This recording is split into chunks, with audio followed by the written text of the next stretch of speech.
د میدان وردګ ولایت د پیښو پر وړاندې چمتووالي ریاست له لوري له پاکستان او ایران څخه په جبر راایستل شویو 55 کډوالو کورنیو سره د خوراکي او غیر خوراکي توکو مرسته وشوه. په دې کې خوراکي او غیر خوراکي مواد خو ټول هغه وسایل دي چې دا د کور یا د ژوند هغه لومړني وسایل چې کوم هغه ته دوی اړتیا لري، لکه د اشپزخانې وسایل دي، کمپلې دي، د تشناب و حمام وسایل دي، لاس مینځلو صابونونه دي، په خوراکي کې 100 کیلو غنم دي، همدارنګه د ماشومانو لویانو چپلکې پایزار ده.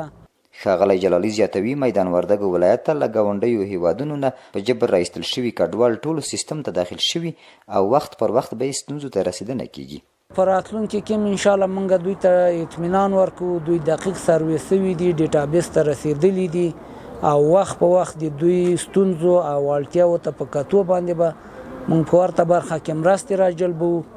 او د دوی ټولو ستونزو ته به انشاءالله رسیدنه کوو. د ویره ده چې په دې ولایت کې له کډوالو سربیره کونډو، یتیمانو او معلولینو سره وخت نه وخت د خوراکي او غیر خوراکي توکو مرستې کیږي او اړمن د حکومت له لاسنیوي څخه خوښي څرګندوي.